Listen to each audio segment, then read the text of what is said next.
This is my solar powered USB charger. You can buy these at the store that are USB batteries and look to have a solar panel on them. But if you read the fine print, you need to leave it plugged in for about a month to charge the battery. A little exaggeration. This one will charge up in a day.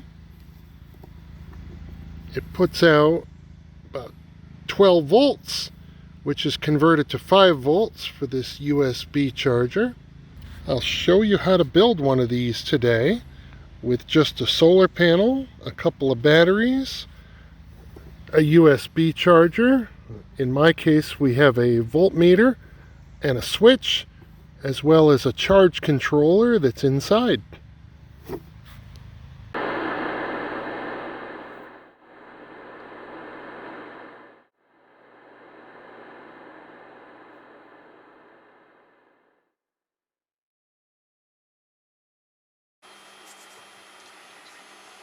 Here's the 3D printed piece.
USB charger will go right there.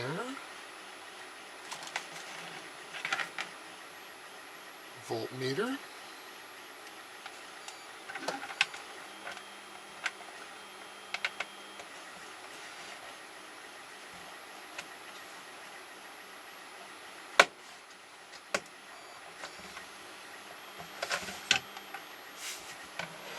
Front panel will look pretty much like that.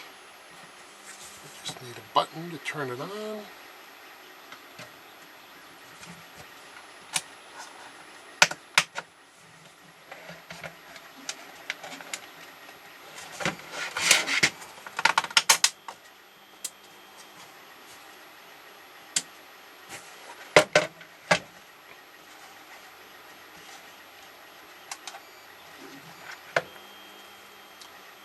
We've got two Duracell 6 volts. That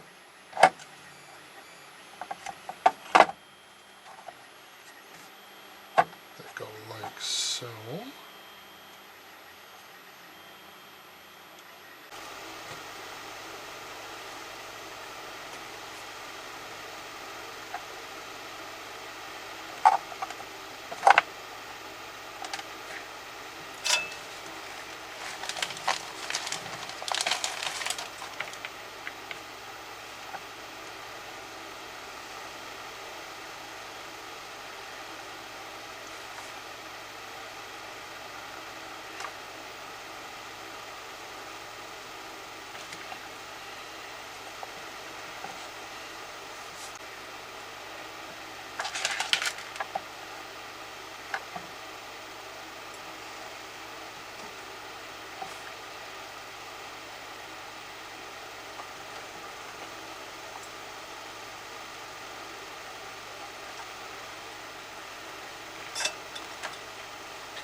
That should be enough.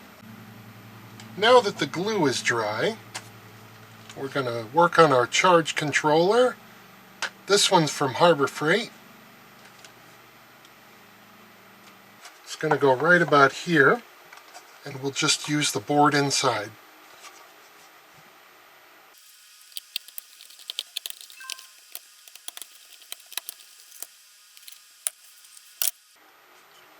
That's everything we need, all in one piece. These 3 LEDs are all we're going to see from the front. They're going to, well, they've redesigned this thing since I made this layout. Those LEDs don't quite line up. So we're going to fix that. We could desolder these LEDs to remove the insulators. We don't need to do that. There's a quicker way.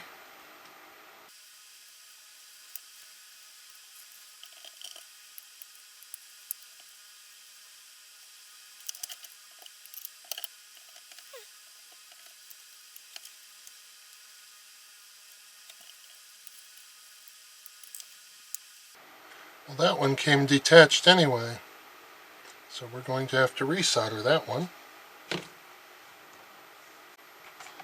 With the LEDs bent, we can now put them into the pre-drilled holes and attach the board like so.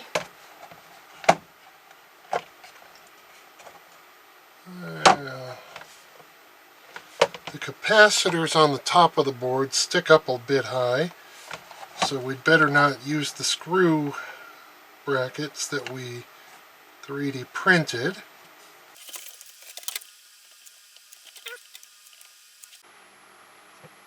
While you weren't looking, I cut off some wires and put some longer wires on some other places. I removed the positive wire that goes to the load because it's common to this one as well as this positive. The only thing that's separating this regulator unit are the grounds. So in order to use this properly, we're going to run the ground to the switch, the output of the switch to this ground on the USB charger. This is the battery charge circuit, so we have power and ground that's going to go straight to the batteries. This will be our panel hookup, where we can hook up the solar panel once we bring that in. The rest should be pretty simple.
With the wiring finished, we should be able to turn it on.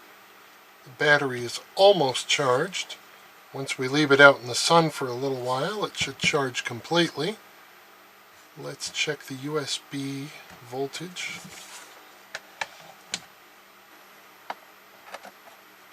The USB is 5.1. Let's plug a phone in. USB never goes in right the first time.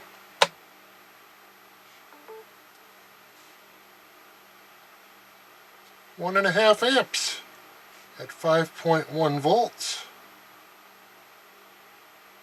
That's going to be pretty nice. And I'll bet you these batteries will charge a bunch of phones or tablets or whatnot anywhere you go.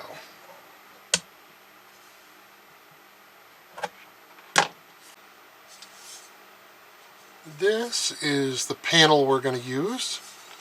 It's a cheapie. I think it's from the automotive department of Cabela's. I don't think it's big enough for a boat or a car.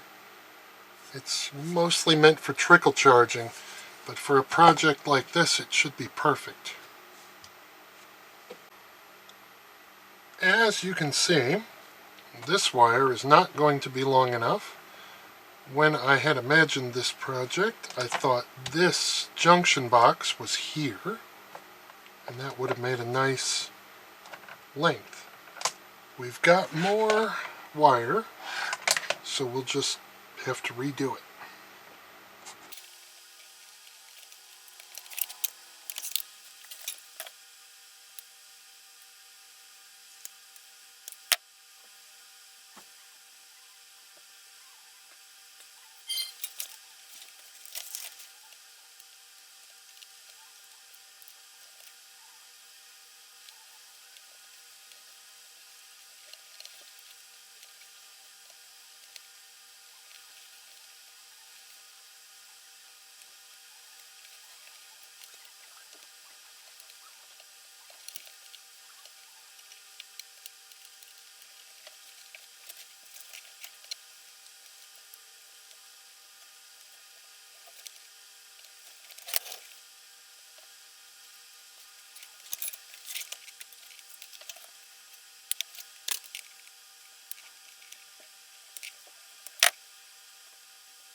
There we go. That's about it.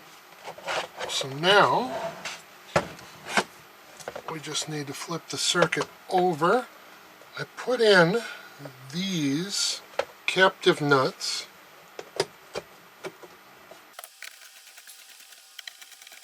so that we can attach the case directly to the panel.